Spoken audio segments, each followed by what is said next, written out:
Hoy vamos a tener un espacio Huellas y Saberes donde vamos a hablar de la tipología del maíz, variedades presentes en Antioquia, usos en Antioquia, modos de procesamiento. Isaías, este va a ser un espacio donde las personas que van a estar con nosotros van entonces a tener un viaje. ¿Qué pueden esperar las personas esta noche? Bueno, primero un agradecimiento a Confama, nuevamente en Huellas y Saberes, ya habíamos hecho una versión anterior, hablamos en este caso del pan de arroz y hoy nos vamos a remitir, siempre hemos hablado de que Antioquia es un pueblo maicero por antonomasia, tanto en su siembra como en su procesamiento. Hoy vamos a ver una mínima parte de esa expresión cultural presente en este grano. Normalmente solamente lo asociamos a las arepas, pero las variedades de arepas que tenemos presentes en Antioquia sobrepasan las 25, 26 variedades. Hay arepas fermentadas, hay arepas hechas en callanas, en tejas, y hoy específicamente vamos a hablar del bizcocho serreño, que es una variedad de las tejas de arriero. Bueno, Isaías, muchísimas gracias. Obviamente, esto se lo vamos a dar a los expertos, porque nos acompaña Melissa Ospina Maya, que es docente del CESDE, cocinera profesional, administradora de restaurantes y trabaja por el valor de la cocina tradicional. Espero disfruten este espacio. Bienvenidos a Huellas y Saberes. Los dejo entonces con Isaías y con Melissa. Bueno, en lo que llega la estrella del CESDE, pues vamos a hacer como un paneo general. Vamos a tener unas variedades presentes en Antioquia, vamos a hablar de sus usos y el procesamiento y la fermentación de este bizcocho serreño. Ahora, por serreño vamos a entender algunas preparaciones que se preparan en los cerros antioqueños. No solamente estas preparaciones se remiten a Antioquia, pero vamos a identificar el bizcocho serreño y el café serreño como preparaciones específicas del campesinado de las partes altas o laderas encumbradas de nuestro departamento. Vamos a estar hablando de los maíces calentanos, de los maíces ladera, de los maíces montaña y por qué hacen parte de esa identidad nuestra. Vamos a hablar un poco del molino. El molino no siempre ha estado presente, hace parte de ese proceso de aculturación, mestizaje y adopción de sistemas técnicos de nuestras cocinas que ahora son criollas. Si bien tenemos unas bases sentadas en lo indígena, también vamos a tener algunas cosas que hemos adoptado de lo afro, de lo árabe, de lo hispánico y así sucesivamente. Hola. Melissa. ¿Cómo estás? El fantasma. Qué fácil. Aparecemos por todos lados. Eso veo. Qué rico las personas que nos acompañan. Bienvenidos a esta actividad tan linda de Huellas y Saberes con CESDE y con Confama. Isaías, pues un experto en la materia y un enamorado realmente de la tradición. Qué rico tenerte. Ay, muchas gracias. Bueno, ahora sí, yendo al caso que el tiempo apremia. Bueno, entonces, cuando hablamos de tejas de maíz, usted dice, listo, es una arepa con forma de teja, pero usted nunca le han dicho que es que para hacer unas variedades de tejas de maíz necesitamos tejas. Irrisorio pareciera al inicio, pero es muy importante. Recordemos que este tipo de arcilla es refractaria. Cuando vamos a hablar a la hora de hornear, recordemos que va a recibir temperatura y la va a refractar, lo que aumenta los valores de temperatura y hace que las cosas se horneen o tuesten mucho más rápido. Para algunos bizcochos de arriero, como el caso del maíz capio, que ahorita vamos a hablar de él, se hacían unas que les decían costras de maíz, que era grasa de cerdo, y maíz capio, que era un tipo de maíz seco harinoso, se mezclaban y se explayaban en una piedra. Y por un proceso de convección por pérdida de temperatura, pues se combaba y le daba la forma de teja. Pero en este caso el bizcocho serreño requiere específicamente una teja. Un caso en particular que se daba en el Carmen y que algunos campesinos comentan es que las personas más acomodadas tenían... los de modo. Sí, tenían los de alta... Los de la alcurnia. Sí, los que más tenían modo económico tenían ollas de acero o de hierro. Más que de acero, de hierro. Solamente. Los que no tenían una olla de barro. El que no tenía para la olla de barro, pues compraba un tiesto, que son las ollas que se quebraban y ahí se cocinaba. Y si no tenía un tiesto, compraba tejas. Y si no tenía para la teja, se le robaba la teja al vecino. Entonces...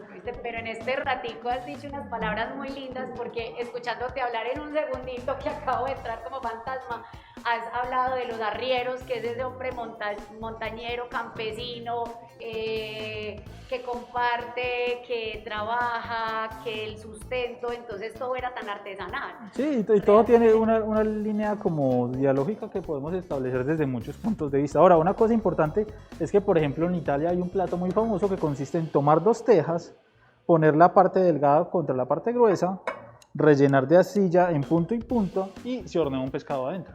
Entonces no es que seamos los únicos que nos dio por hornear o por trabajar con una teja de barro. Y aparte del utensilio que hablabas también de la empella, que es la grasa de cerdo, seguro si alguno de los que nos están viendo vive con la abuela o tiene relación con una tía, siempre esa manteca de cerdo sí, está presente. hay una cosa muy importante y es que una cosa es la empella, otra la ampolleta y otra la injundia. Ay, contémosle. Sí, Pues ya que estamos acá entrando al pues, contémosle. la ampolleta o la sevillana, no el aceite de la sevillana, sino que el origen de ese nombre sevillana tiene que ver que la grasa de la res, como se enfría mucho más rápido y se condensa con mayor facilidad, le decían sevillana porque se quedaba pegada en los labios, entonces le decían la sevillana, la cebuda. Y está la injundia, que la injundia es la grasa del pollo que se utilizaba sobre todo con fines medicinales. Se mezclaba con hierbas y como normalmente se funde a temperatura de las manos, sobre todo para sobar las dislocaciones o problemas de huesos, sobaban con esa grasa mezclada con hierbas. Increíble, y esa era la medicina. Pero bueno, entonces vamos yendo al caso de que vamos a hablar de bizcocho serreño. Aquí tenemos este, que es un maíz fermentado. A pesar de que tengas tapabocas, vas a sentir el olor. Siempre vamos a encontrar dentro del adagio popular que lo fermentan entre 15 y 25 días en 3 fermentaciones distintas. Ya sea cada 8 días o cada 5 días se procede a hacer un cambio de agua. Pero normalmente lo que se debe dejar es que se generen sus propias levaduras.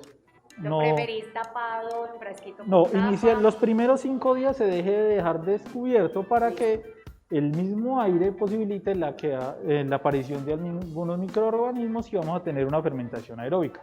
Luego lo vamos a cubrir y vamos a posibilitar un desarrollo de una fermentación anaeróbica. Como no va a ser muy larga, pues entonces lo que vamos a tener es como un enranciamiento.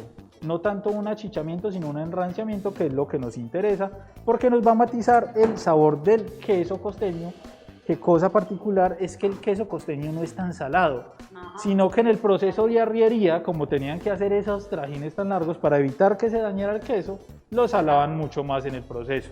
Entonces tenemos un tipo de queso que le decimos costeño, que no es tan costeño, pero que ya hace parte de esa parva nuestra. Para los buñuelos y para... y eso es otro cuento largo. Isa, si las personas lo quieren realizar en su casa y están, digamos, en otros departamentos, en otras ciudades que tienen una temperatura más alta, ¿varían esos tiempos que recomendás? Sí, se va a reducir los tiempos y se van a dar cuenta porque por la parte superior se va a formar una lama. Siempre y cuando esta lama y los microorganismos que se hagan arriba son como verdosos, está bien. Si empieza a tomar con una coloración rojiza y ya deja de oler a fermentado y más como a descomposición, hay que descartar pues el proceso. Porque sí, hay que tener en cuenta, hay una diferencia entre fermentado y descompuesto. En lo fermentado tenemos microorganismos que hacen un proceso de transformación de los almidones y las azúcares en alcohol, ¿cierto? Entonces siempre van a estar burbujeando en la descomposición, simplemente las cosas se echaron a perder. Bueno, aquí tenemos, ahorita vamos a hablar de esas variedades de maíz, vamos a pasar a moler para poder hornear. Entonces, ¿será que en la casa recuerdan este molino? Vamos a dar la vuelta a ver. Bueno, entonces de lo que estamos hablando ahora es que de lo que nos queda de los indígenas es una transfiguración de esos modos de procesamiento. Este es un molino derivado del molino inglés. Inicialmente lo que teníamos para procesar era una piedra de moler, ¿cierto? Esa piedra de moler era baja, como también le dicen metate, pues, o comal en México. Se combaba con el paso del tiempo y con la raspadura de la piedra iba tomando una forma cóncava y ahí se molía. El pilón también es un aporte afro.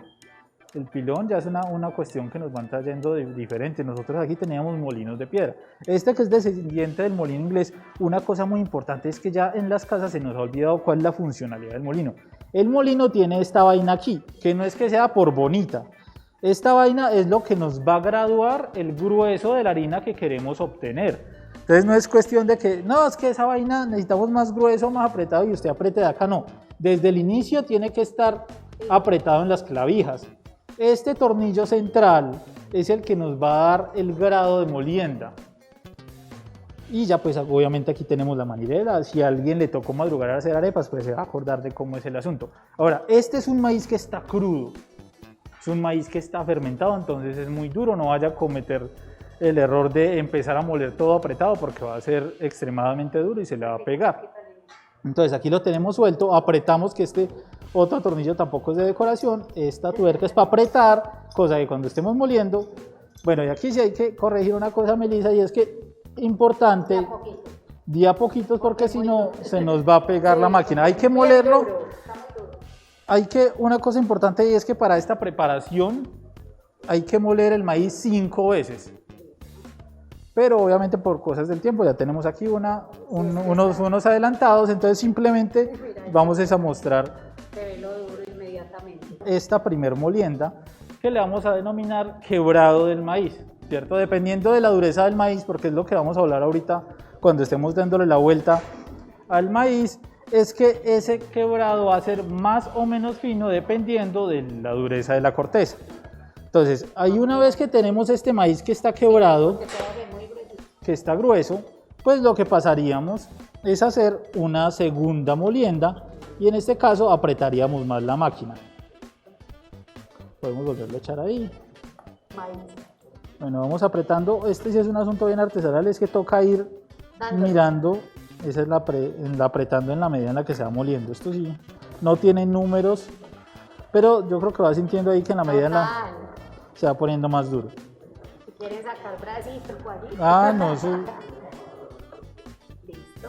Bueno, entonces yo creo que la idea es que en la medida en la que vayamos moliendo, vamos apretando hasta obtener las harinas que les vamos a mostrar allí más adelante. Entonces ahí sí pasamos otra vez allí.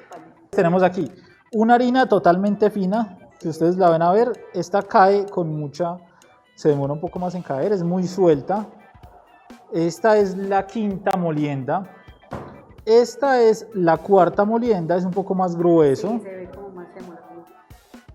Y esta viene siendo como la segunda o la primera, dependiendo del maíz que vayamos a moler, porque eso es lo que vamos a hablar ahorita, ¿cierto? Entonces, vamos a hacer dos preparaciones, bizcocho serreño y vamos a hacer pan de quesos. Entonces, tomamos un bol de esos, yo te voy guiando. Nosotros ya no lavamos las manos, súper importante. Bueno, Listo. tenemos en el bowl, vamos a mezclar en este caso todas las harinas, pues porque para hacer rendir el asunto. Así sí se ve la figura. En casa pues vamos a tratar de no hacer esto, porque si no van a quedar grumos muy duros, ¿listo? Entonces la hacemos con las 5, pues ya Sí, la sí. molienda de 5. Vamos a echarle igual cantidad de queso de sal o costeño que de maíz. Este queso está rallado por la parte más gruesa porque como el maíz no está cocinado, no están activos los almidones y los pocos almidones que están presentes pues perdieron su capacidad de elongación porque se fermentaron, entonces perdieron sus azúcares. Huele más bueno. Entonces, ¿cuál es la finalidad de que el queso esté rallado de manera larga? Que cuando se hornee sea el que amarre el maíz. Que mira, Entonces, vas mezclando ahí y le vamos a echar mantequilla, parte por favor aquí la mitad, ya que estás ahí con esta que está impregnada. acá es súper divertido hacer todas estas preparaciones, es maravilloso y que las pueden hacer en familia. Es muy importante que esta mantequilla esté pomada pues a temperatura ambiente para que se integre con facilidad a la mezcla. Ya habíamos hablado ahora de que era manteca de cerdo, grasa de cerdo, manteca de res, porque la disponibilidad de mantequilla era limitada. Siempre vamos a hablar que en cocina antioqueña hay una limitante económica muy presente, muy marcada, y el hecho de que una familia tuviera la disponibilidad de un producto en específico no quiere decir que todos la tuvieran. El hecho de que se hable del huevo PA5, Sí. porque no todos tenían huevos, y si los tenían que distribuir de igual manera para todas las familias, y de ahí aparecen esas preparaciones como el huevo perdido pues en la sopa y otras. Bueno, entonces para el bizcocho serreño, que es una de las preparaciones más básicas, no requerimos nada más exceptuando lo que tenemos allí, maíz y queso. ¿Qué puede ser? Este queso que le decían costeño, que era un queso extremadamente salado, o también podría ser el queso que se había vinagrado o fermentado, sobre todo de Semana Santa. Son preparaciones que remiten mucho a esas épocas de Semana Santa. Nuestra cocina es muy Sí, porque recordemos que esa Semana Santa era una época de migrancia de la zona rural hacia el casco urbano, se quedaban en casas campesinas o de allegados y cargaban preparaciones que tuvieran una buena duración o una larga duración. Entonces lo que hacían es que se remitían a esas preparaciones de antaño, a esas preparaciones de arriero que tenían una buena duración, que no requerían sistema de refrigeración porque no lo había, y si lo había pues eso era otro estrato económico, otro asunto. Y como que, con los dulces. exacto. Bueno, entonces hay otra cosa que tenemos, hay dos técnicas a la hora de hacer un bizcocho serreño o una teja horneada en teja de barro. La primera es impregnar de mantequilla la teja varios días hasta que esté bien engrasada, o que con el exceso de uso y que se peguen y se despeguen las cosas, se cura. Se cura, esa palabra me encanta. Y la otra es tomar una hoja, esta no es de achira, esta es de biao. Si bien las hojas de achira y las de biao pertenecen a las monocotiledóneas, que son una familia muy amplia, son distintas. La hoja de biao gusta mucho más para hacer tamales y otras preparaciones porque permite que se doble sin que se rompa. Mientras que la hoja de achura es mucho más frágil, pero tiene una cosa muy importante y es que tiene un mejor aroma. Bueno, entonces lo que vamos a hacer aquí es soazar la hoja. Hay dos formas de preparar una hoja. Tenemos el soazado, que es directamente en la llama, y tenemos el mortiguado. Mortiguar quiere decir que usted pasa la hoja por agua hirviendo, la saca y eso la hace que amortigue, es decir, que sea más flexible. Mientras que soazar va a obtener la misma característica, pero va a permanecer el color y un poco más el sabor de la hoja. ¿Qué es lo que pasa cuando nosotros soazamos la hoja? Y es que los almidones presentes en las hojas de las monocotiledóneas son pequeños, pero con las temperaturas se expanden y eso hace que se flexibilice. Esto aplica tanto para la de biao, tanto para la de achira. Ahora, no se trata de quemar la hoja, se trata simplemente de pasarla por fuego y como ustedes van a ver, va a estar mucho más flexible que ahora. Súper maleable. Cosa importante entonces, si no vamos a curar la teja, tenemos nuestra teja, tomamos nuestra hoja, no es necesario recortarla porque lo único que vamos a hacer es que las punticas que nos sobran las metemos en la parte de abajo, ¿listo? Vamos a cubrir totalmente la teja y sobre la hoja es que vamos a disponer, voy a traer aquí, bueno, entonces tenemos aquí dos tejas. Bueno, ¿cómo lo vamos a proceder? Bueno, simplemente vas a disponer la masa sobre la hoja. ¿Cuánto grosor? Trata de que sea lo más delgado que se pueda. Hasta esta parte que baje Sí, bien. hasta esa parte que no... Yo estoy súper emocionada de aprender a hacer esta preparación porque me parece muy, muy tradicional. Me dice que lo hago más. Así está bien. Recuerden que cuando compramos la teja, obviamente hay que lavarla. Pues no vamos a comprar la teja del depósito y ahí mismo vamos a meterla pues Ahora, si no tienen horno, se puede hacer en un fogón. La pones directamente al quemador. Sí. Primero subes la temperatura para que se caliente la teja y una vez que está caliente la teja, la bajas para que se vaya horneando lentamente. También en San Rafael y en San Carlos hacían unos pescados asados en teja. Entonces ponían la teja sobre el rescoldo y pescados muy grasos los disponían en la teja ya caliente y el pescado iba liberando su grasa y ahí se iba apretando. Y con el paso del tiempo la teja se curaba. ¿Has vuelto a ver esa preparación por ahí? No, esas preparaciones ya son más remembranzas No, pero qué y pegadito añoranzas no, que... eso es lo que tenemos que hacer que no. Pero entonces, una vez que tenemos aquí, vamos a dejar reposando esto un momentico porque vamos a pasar a hacer los pan de quesos. Los pan de quesos son una derivación posterior del bizcocho serreño. ¿Por qué? Porque empieza a aparecer otros productos que no tenían tanta disponibilidad en la despensa, pero que siempre estaban presentes en ese proceso de mestizaje. ¿Cómo va a ser el almidón de yuca? Si bien no se tenía almidón propiamente dicho, se tenía yuca de la cual se extraía el almidón. Entonces, aquí tenemos maíz y queso, ¿cierto? Sí. Vamos a duplicar la cantidad de queso que de maíz fermentado. Entonces aquí son 2 partes de queso por 1 de maíz fermentado. Este queso en este caso está rallado por la parte más fina porque necesitamos que se integre con mucha más facilidad al maíz. Entonces, ya con esa cantidad que tenemos ahí más el queso anterior, duplicamos la cantidad de maíz. Y le vamos a echar almidón de yuca. No le vamos a echar polvo de hornear porque recordemos que los almidones en general son leudantes y que algunas recetas tradicionales de antaño hablaban de mezclas de polvos de hornear. Cuando decían polvos era una mezcla de 3 o 4 variedades de almidones mezclados, tamizados unas 8 o 10 veces hasta obtener un polvo muy fino, muy bien mezclado que actúa como leudante. Por eso las hojaldras no necesitan bicarbonato, porque son solamente huevo batido a la nieve y un almidón que va a ayudar a coagular. Entonces, vamos a echar aquí más o menos unas 3, 4 cucharadas de almidón. No queremos, ahora, ¿por qué no nos vamos a exagerar con la cantidad de almidón? Porque no queremos que el pan de queso, como dice la guía de calza, quede muy duro.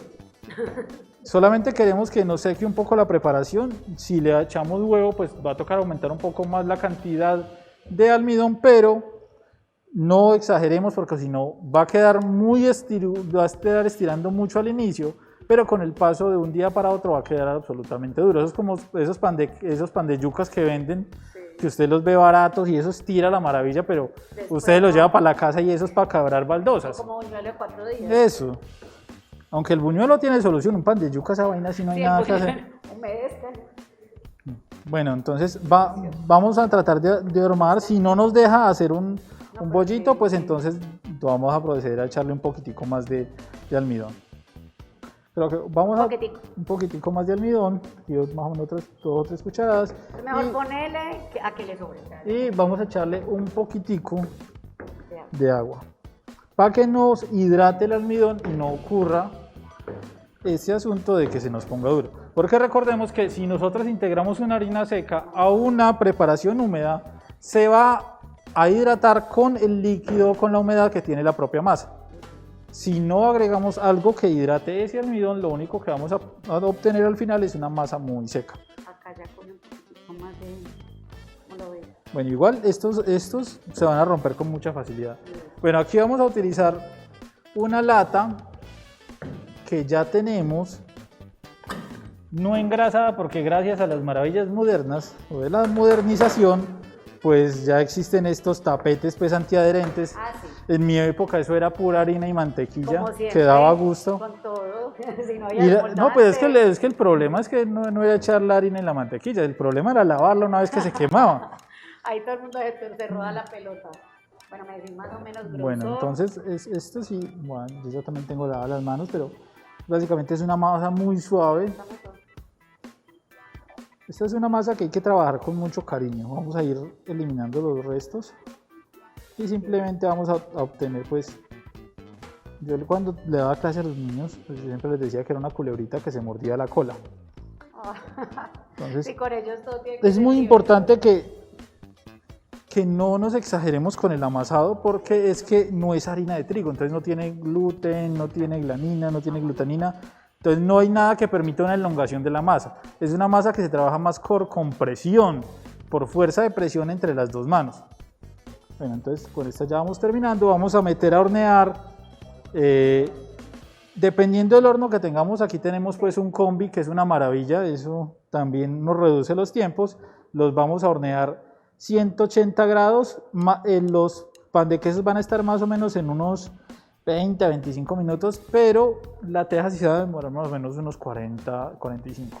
Podemos subirla hasta los 220, pero tenemos que tratar de tener mucho cuidado porque recordemos que la teja va a absorber la temperatura y la va a reflejar. En ese proceso de reflejar o de refracción va a aumentar la temperatura.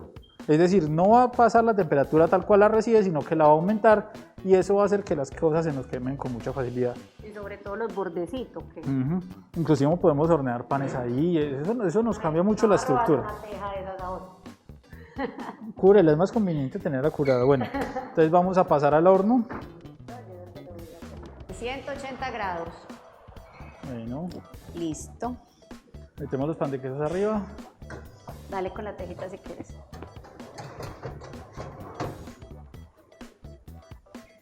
No, es que sin hornear huelen deliciosos. Vamos a bajar esto un poquito más entonces. Metámosle otra vez otros 40 minutos. Listo. Ah, no, listo. Listo, está a 40, 180, ¿cierto? sí. Con 190. Listo. Esta variedad de maíz, que es un ladera o calentano antioqueño, está presente en todos los supermercados. Lamentablemente ya no es la semilla original, ha sido pues modificada, pero pues lo más importante en este caso y como estamos actualmente es garantizar que el grano, que el producto que compremos, no solamente el grano, ya sea tubérculo, ya sea cualquier cosa, sea sembrado por campesinos colombianos. Así sea que lo compremos empacado en un supermercado, lo primero es que miremos que no sea importado, sino que sea propio. Garanticemos primero el sustento de los campesinos y una vez se garantice ese sustento, pues exigiremos que sean semillas puramente nativas. Lo primero es garantizar que el campo colombiano siga presente como fuerza laboral y como fuerza tradicional. Para facilidad de trabajo compramos un trillado. Ahora, hay una diferencia entre trillar y pilar.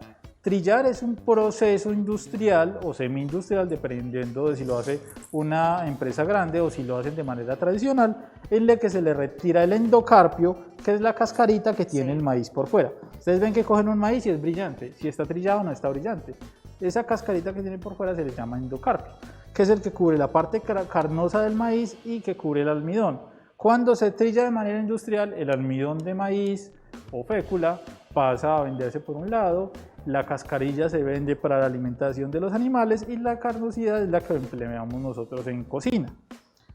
En este caso pues es un trillado. Ahora también se puede hacer con un maíz con cáscara, pero eso hace pues que sea un poco más difícil la molienda, pero tiene una garantía particular y es que nos va a aportar fibra. El maíz también aporta fibra, a pesar de que no lo creamos. Bueno, entonces aquí tenemos este mismo ladera, pero este es un bayuno. Este viene del Valle del Cauca. Hay un bayuno de mucha remembranza dentro del campesinado antioqueño, que era un bayuno diente caballo alargado muy bonito, pero lastimosamente se ha ido perdiendo porque los granos importados y las modificaciones que algunas empresas o eventos, como ellos los llaman, le han hecho al maíz, lo han acortado para que la mazorca produzca muchos más y le dan una forma uniforme. Esos nombres, Isa, que ya no es el nombre científico, sino que son nombres que se van adaptando según las regiones, no pasa solo con el maíz. No, eso pasa con todo. Le vamos poniendo bueno, nombres. Aquí tenemos, este es desde tierra caliente. Vamos a identificar los maíces de tierra caliente por un color mucho más fuerte, mucho más carnoso, mucho más duro. Y vamos a tener estos maíces calentanos de tierra fría. Ahora, ¿cómo así? Es que hay tierra caliente en las zonas cálidas y valles, ¿cierto? Y hay tierras también cálidas dentro de esas partes frías, ¿cierto? Que son solamente, normalmente esas laderas. También tienen unas temperaturas altas, pero los productos que allí se producen son distintos, ¿cierto? No tienen la misma calidad que esos que decimos calentanos. Este es un ladera calentano de tierra fría, su color es menos fuerte. Sí, se ve muy opaco. Y es mucho más blando porque está menos compreso, ¿cierto? Ahora estamos hablando de que estos son los que hay en los supermercados normalmente, que si bien inicialmente eran semillas nativas o mejoradas por los propios campesinos, lamentablemente ya las empresas les han ido haciendo modificaciones y ya han ido perdiendo pues esa parte que nos pertenece dentro de nuestra propia genética. Y eso también genera problemas porque entonces son maíces que se producen una o dos veces y no se puede replicar la semilla, ¿no? Además de que tenemos un problema en el país y es que tenemos una restricción en la propiedad intelectual de las semillas. No se sabe por qué carajos alguien tiene propiedad intelectual sobre una semilla, pero las hay, de esas cosas que uno no entiende en esta vida. Pero bueno, entonces estos son los que normalmente vamos a conseguir, también el blanco y también van a aparecer los casados, que es los que vamos a hablar ahorita, pero entonces estos son los que se consiguen en un supermercado. Inicialmente tenemos que tratar de comprar que sean propios. Una vez que garanticemos el sustento de los campesinos, vamos a pasar a hablar de estos que tenemos acá, que son nuestras semillas, que hacen parte de nuestra identidad, nuestra idiosincrasia, nuestra cosmogonía, nuestra cosmología, y que son el desarrollo de esa parte indígena, que están adaptados no por modificaciones que se le hayan hecho desde un sistema industrial, sino que son modificaciones que los mismos campesinos, los mismos indígenas y los mismos territorios con su orografía determinaron cuál es la forma ideal para el desarrollo de esas mazorcas o de esas variedades de maíz. Usted ve que hay este que parece como para un collar, Sí. ¿cierto? O están estas inmensidades. Pero entonces, cada uno es una variedad distinta y que están adaptados según temperatura, acidez del suelo, ¿cierto? Entonces usted va a ver que hay colores desde unos pálidos, unos amarillos que se empiezan a encender, unos que toman colores rojizos y unos violáceos que ya se empiezan a tornar con el paso del tiempo negros. Ahora, ¿a qué viene todo esto? Resulta que lo que le da la coloración al maíz se llaman antiocianinas. Están presentes en el maíz, en algunos casos por variedades específicas y en otros por la acidez del suelo o la altura. Hay algunas variedades de maíces que empiezan muy rojos, muy encendidos, pero cuando tienen contacto con el agua, si el agua está muy cargada de minerales, pierden con facilidad esa coloración porque las antiocianinas no están muy bien adheridas, porque fue un asunto por la acidez del suelo, la disposición. Hay otras variedades como este negro que siempre va a ser negro porque la variedad específicamente es así. A las personas les llama mucho la atención sobre todo que lo ven en otros países también del sur. Y eso es una cosa muy importante, y es que cuando hablamos de maíz, no necesariamente nos tenemos que remitir a Perú o a México a hablar de los maíces, el maíz morado o la masa, no. Nosotros tenemos variedades específicas y propias de maíz que tienen formas y colores distintos. El problema es que la falta de solicitud de uso de esos productos hacen que no se siembran. Y sobre todo también la importación de semillas porque nos parecen bonitas de otro lado. Ese proteccionismo de semillas de otros lugares tampoco nos favorece porque va a generar cruzamientos que también nos generan pérdida de esa identidad. Ahora, no es que esté mal uno ver países como México o como otros países que han protegido mucho sus variedades. Eso no está mal, no es que sea malo consumirlo. Lo malo es que reconozcamos con mayor facilidad la productividad y la originalidad y la domesticación de variedades o el procesamiento de variedades de otros lugares antes que los nuestros. Es como como ahorita estabas hablando del mote con cal, nosotros no hacemos mote con cal, nosotros hacemos mote con ceniza. Sí. El proceso de calado del maíz que hacen en México o nixtamalización es distinto al moteado que hacemos en Colombia. Pero son asuntos que con el paso del tiempo, pues vamos a ir, ese proceso de aculturación, como habla Néstor García Canclini, es un proceso lento y del cual no nos damos cuenta. De un momento a otro vamos a tener variedades de maíces de todos lados, modificados o no, pero que no son los propios. Entonces, por ejemplo, si nos vamos para los pueblos, logramos encontrar... Eso es lo que vamos a hablar. Vea, estos maíces son maíces chocositos. Son muy arraigados en algunas culturas indígenas, por ejemplo la embera, y son maíces que son muy dados a ser bajos y aguantan con mucha facilidad humedad, ¿cierto? Mientras que estos, por ejemplo, que son capachimorados, estos son de Pueblo Rico. Se ven todavía escasamente, pero todavía están presentes. Habría que solicitar, tráigame maíz morado capachimorado de Pueblo Rico para que empiecen a producir. Sí. Este que tenemos aquí es del Santuario. Este es un criollo del Santuario. Este es del Tolima. Pero este está modificado. Vemos que los granos son iguales y las hileras siempre son iguales. Normalmente, normalmente cuando a vos te venden una semilla modificada, usted le dicen, tiene tantas hileras, cada hilera tiene tantos granos. Wow. Porque sí, pero cuando usted coge uno tradicional, usted va a ver que esa vaina es deforme por naturaleza, porque es que la uniformidad eso no lo inventamos nosotros. Hay un grano espichado, hay uno corrido, etc. Entonces este, por ejemplo, es un casado, y estos casados se dan cuando en un lote se siembra blanco, en el otro amarillo, sopla el viento, las flores sueltan sus esporas y se cruzan. Entonces estos no solamente se van a dar con blanco y amarillo, en algunos resguardos indígenas, por ejemplo de Córdoba, hay una mazorca que da rojos, negros, amarillos al mismo tiempo, porque tenían 3 o 4 variedades sembradas.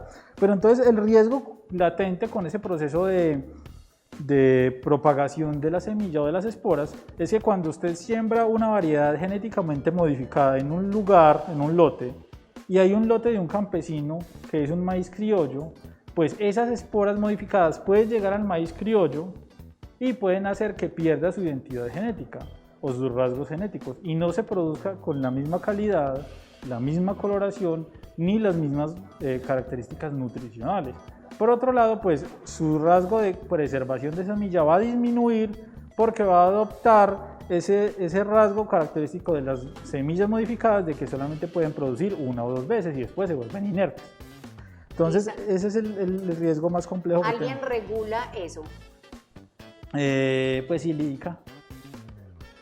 Y el asunto es que desde la regulación nacional antes se debe hacer. Nosotros hablamos de semillas que están reguladas, que son las que deben sembrar los campesinos, pero no las semillas que son propias, que son criollas, esas no están protegidas. Por eso las importaciones de papa y de maíces son mucho más protegidas que las nuestras. No solamente se les garantiza que ingresan con pocos aranceles, sino que ellos ya vienen ganando porque normalmente en algunos países pues se les dan garantías de la siembra. La cocina es muy social, la cocina tiene muchas miradas, huele delicioso. No, sí, eso no, los pan de quesos. Y yo creo que si pasamos a ver aquí, sí. Pues vamos a ver, y aquí tenemos que los pan de quesos empezaron a soplar sin tener la adición del polvo de hornear. Y tenemos el bizcocho que empezó a dorar ya y que las punticas empiezan a ver tostadas. Sí, es que ya está por ahí. ¿Lo dejamos otro ratico? Sí, que todavía le falta. ¿Por ahí cuánto para cuadrárselo? No, déjalo ahí que él ya con el tiempo que le pusimos es suficiente. Listo, ahí está para 20. Bueno, mientras los dejamos con esa vista, pues no sé, vamos a seguir por acá hablando de qué otras preparaciones. Viste, tan tradicional nuestras arepas que estabas hablando desde el inicio.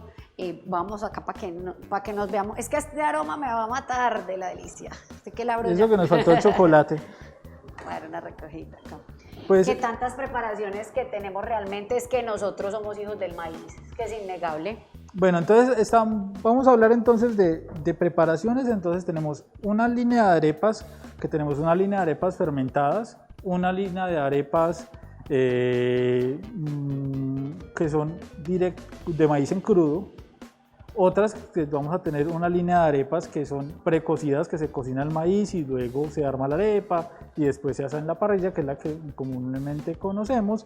También vamos a tener las arepas de maíz moteado, que consiste en tomar un maíz, y para esto es muy específico, no se puede motear cualquier tipo de maíz, tiene que ser un maíz criollo, un maíz grande, molar, como estos que vamos a ver por acá.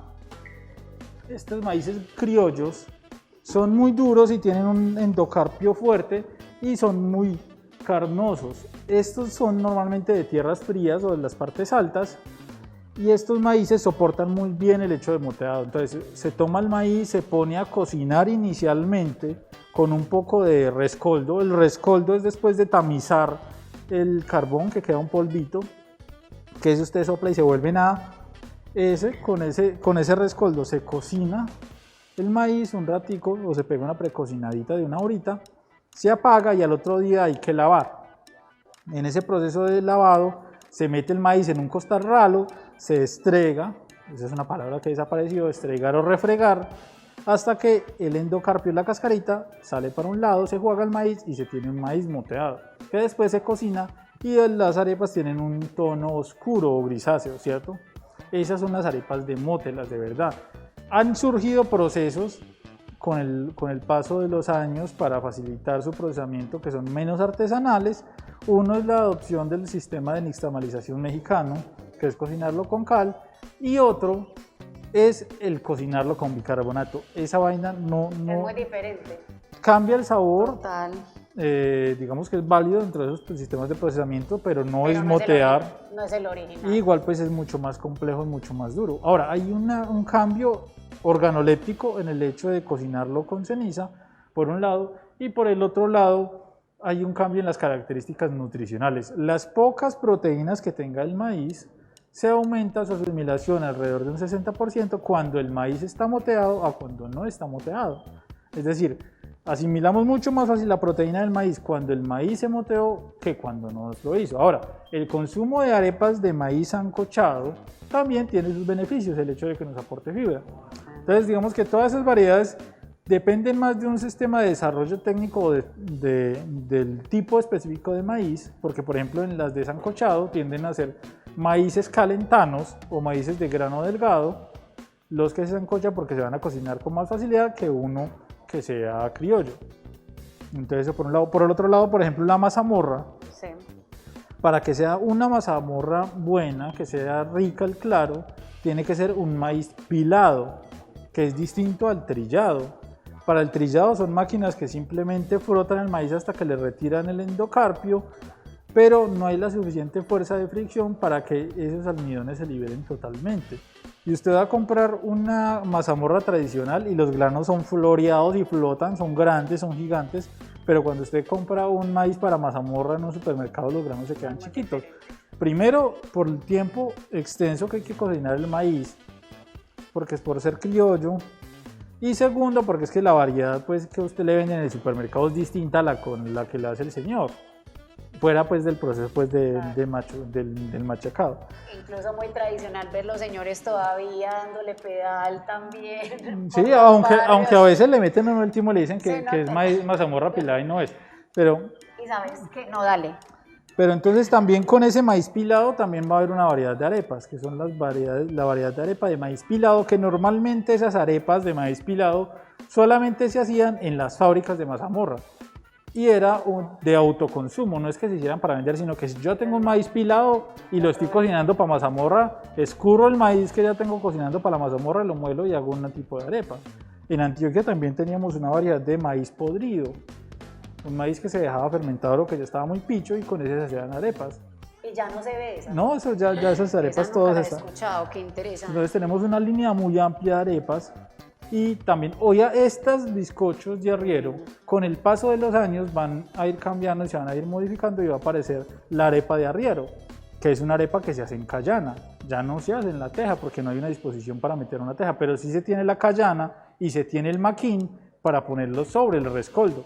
Pero entonces con el paso del tiempo y esas modificaciones que se han hecho a las cocinas de desaparecer la leña, aparecer el fogón de gas, y aparecer el de fogón de luz y después el de gas, pues han habido modificaciones y adaptaciones que se tienen que hacer dentro del sistema, dentro del espacio como tal de la cocina, como del sistema de cocción.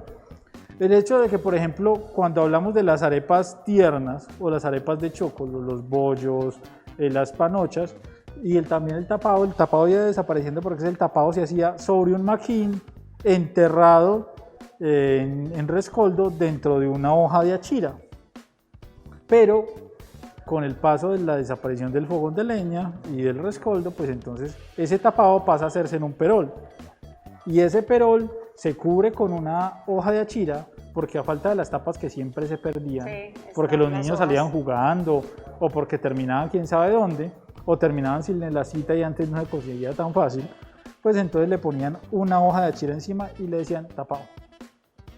Le echaban rescoldo por debajo, rescoldo por encima, o lo hacían en un fogón de luz a bajita temperatura y lo volteaban hasta que va dando punto.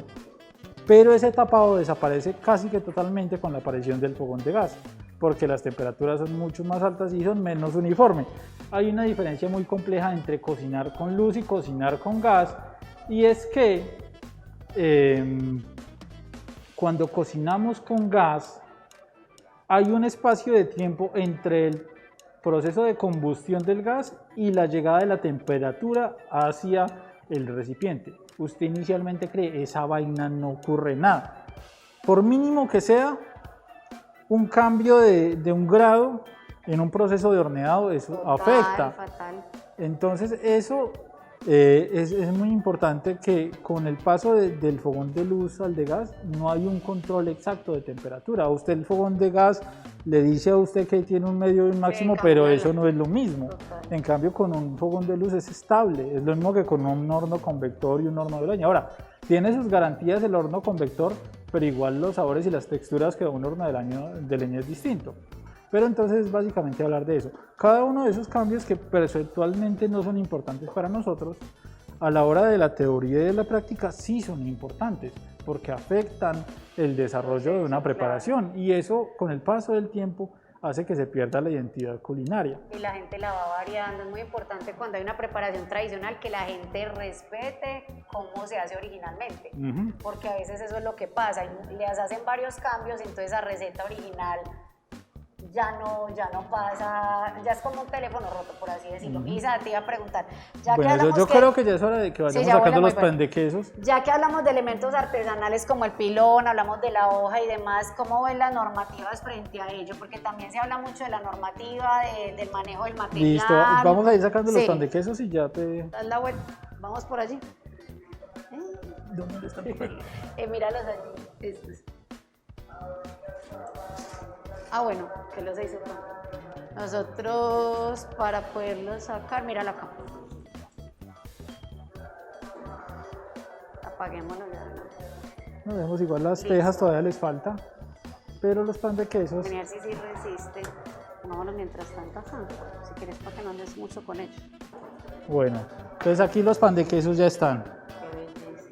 Entonces aquí los vemos, estos son tostaditos, pero soplaron bien. Espectacular. Y vamos a esperar a que la teja se nos acabe de tostar. Que lo traigan. Si quiere me la pasa. Le preguntaba a Isa de la normativa porque generalmente pues salen muchos decretos y lo tradicional ha sido eso, ancestral, con utensilios muy del diario, muy de hoja.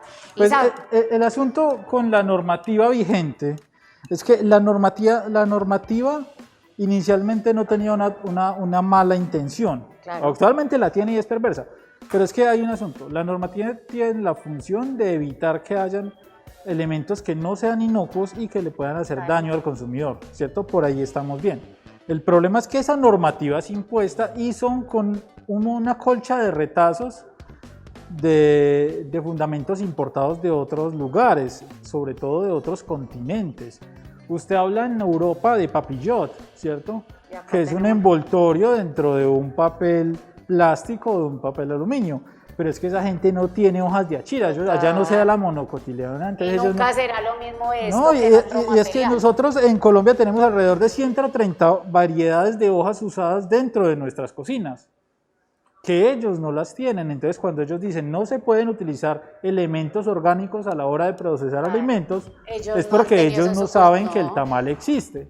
Cuando el INVIMA dice al tamal hay que colocarle un plástico debajo de la hoja, porque la hoja hace daño, es porque están descontextualizados y esa gente no tuvo madre, entonces porque si no comieron tamal.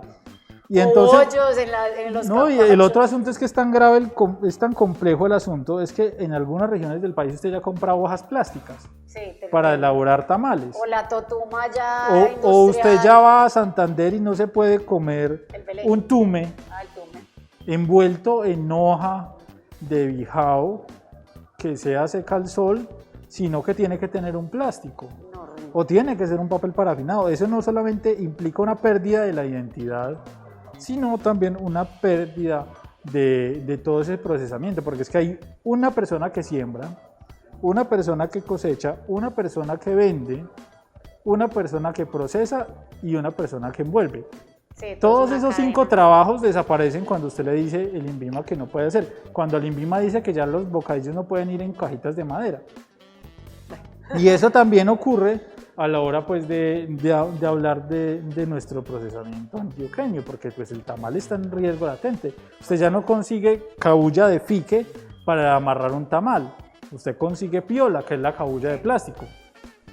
Y en las plazas que se suelen ver esas recetas todavía tan sabrosas, acá tenemos en Medellín una plaza muy linda, donde está este sector del maíz, en la plaza minorista, pero en todo Colombia tenemos las galerías, plazas, mercados, donde se ve el encanto todavía de algunas recetas tradicionales. Sí, ahí lo único y el proceso triste, artesanal de granarlo no con máquina industrial.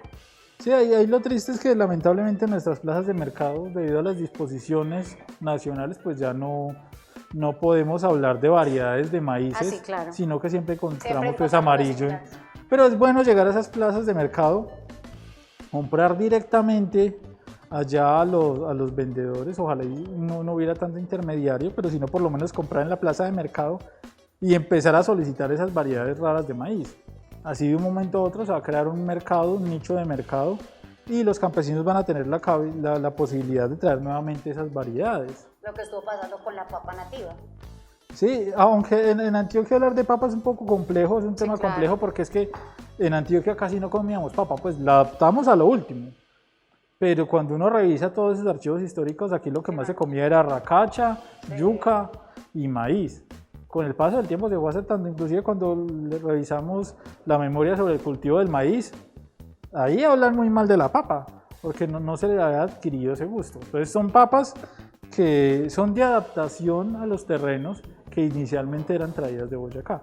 Ya se fueron adaptando, tuvimos unas variedades muy propias, pero las modificaciones y las semillas importadas o vendidas pues fueron generando pues que tuviéramos unas variedades ya simplemente de semilla de papa comprada, como es la capira u otras variedades. ¿Cómo lo ves? Bueno, ya están empezando a tostar las tejas. La idea de la teja es que sea totalmente tostada, que pierda toda la humedad para poder que se preserve en el tiempo. Perfecto. Yo creo que podemos ir pasando como a una línea como de preguntas, por si los internautas o los que nos están visualizando tienen ¿Alguna dudas. pregunta? No, qué rico. Además que es que ahora a esta nueva generación se le está hablando no solo desde las familias, sino desde las escuelas también de tradición. Nosotros también en nuestro programa, la Escuela de Turismo y Gastronomía, tenemos 3 programas muy lindos. Tenemos gastronomía, arte culinaria, perdón, tenemos también pastelería, arte dulce, alimentos y bebidas, y tratamos que ellos reconozcan las frutas, que reconozcan el maíz, que reconozcan los procesos, la literatura que realmente apoya toda la cultura y toda la herencia histórica que tiene nuestro patrimonio cultural. Es que la cocina va muy ligada a lo histórico, a lo antropológico. Sí, pues, es un eje dinamizador. Total. Entonces, es importante pues que desde distintos nichos, ya sea culturales, sociales o educativos, siempre se trate de incentivar ese proceso. Bueno, ya las tejas van estando. Ya la sacamos en un momentico. Esperemos un momento más. Ese producto tan lindo cuando hablas desde lo indígena elaborado con el maíz, que es la chicha. Sí, y esto es una derivación del enchichamiento. Obviamente no es un proceso de fermentación largo, donde posibilitamos el desarrollo de alcohol, sino que simplemente generamos un espacio adecuado para la fermentación y que en ese proceso de fermentación se desdoblen algunos almidones, se haga mucho más blando el maíz y que de cierta manera parte de esos microorganismos nos benefician a nosotros. Obviamente con el horneado la mayoría, si no es la totalidad, pueden morir, pero igual el beneficio en la facilitación de digestión o una predigestión de los almidones, pues ayuda. En la pastelería también tan usada, las féculas, por ejemplo, en nuestros dulces tradicionales, pues muy con la textura de las frutas también y la fibra, pero las abuelas solían también empezar a usar como todos estos productos para dar como cuerpo a algunos dulces tradicionales. Bueno, yo voy a retirar este de acá para traer... Ay, no te lo lleves. No se imaginan el olor, esto está yo voy a sacar increíble, las tejas. todos detrás de cámaras ya pidiendo... En CESDE, súper bienvenidos. Tenemos todavía precios del 2020, tenemos también matrículas desde 80,000 pesos. Muchachos, imagínense uno estudiar en esta escuela maravillosa con todo el amor que los queremos recibir, con un programa precioso desde 80,000 pesos. Sabemos que estás enmarcando tu futuro, y si esto es lo que te gusta, este mundo tan hermoso de los alimentos, las bebidas, la pastelería, pues este es el mejor lugar al que puedes llegar. Esto huele... No, y está una maravilla Acá ni modo de uno decir, me la empaco en el bolso así caliente, está difícil por robar. No, eso le pasa de lado a lado del bolso. Pero no importa. Miremos acá. Qué belleza. Esta el aroma es que le da la hoja. El bizcocho serreño. Qué hermosura. Que cuando es con maíz capio es la costra de maíz. Wow. Pero entonces, si usted la quiere más tostada, entonces la vuelve y la mete a hornear así para que esa humedad que está presente acá, que no es humedad del maíz, sino que es la humedad de la hoja, pues termine de perderse. Pero aquí hay una cosa muy importante y es el olor, el aroma que libera la hoja. Que todos sus aceites esenciales pues quedan ahí entre la hoja y el maíz. Y lo que decías, toda esa forma tan artesanal está. No, y hay una cosa muy bonita y hermosa. es que cuando lo miras muy de cerca vas a ver que está la forma de las enervaduras. Aquí en la parte interior está la enervadura marcada de la hoja. Mírala acá. Y se ve todavía como todas las hendiduras de las huellitas. Eso sí, eso después de una semana es mata viejitos y no se come con chocolate. Pero entonces yo creo que eso va siendo todo por hoy. Fue un placer estar aquí. Ay, qué rico que estuviste. No, invitado próximas veces. No te nos puedes perder porque sos un enamorado y un conocedor de ese producto tan lindo que es el maíz. Nuestros chicos siempre bienvenidos. Qué rico que están con nosotros. Y obviamente Isaías, siempre acá estamos. Listo, fue un placer estar con Melissa. Vamos a continuar aquí pues para la despedida, obviamente. Le agradecemos al CESDE pues el espacio y su disposición. También un agradecimiento muy grande a Confama por la invitación. Recuerden, si bien al inicio parecen recetas complejas, si usted no puede hacerlo con una teja, lo puede hacer en una sartén gruesa. Puede hacer una arepa normal, darle la forma común y silvestre y asarla a una temperatura. Inicialmente pone a calentar la sartén o el perol de aluminio corado bien caliente, dispone ahí la arepa, baja la temperatura y ahí le va a dar dando la vuelta hasta que coja firmeza. No la pueden voltear inmediatamente porque como el maíz no está precocido puede romperse con cierta facilidad.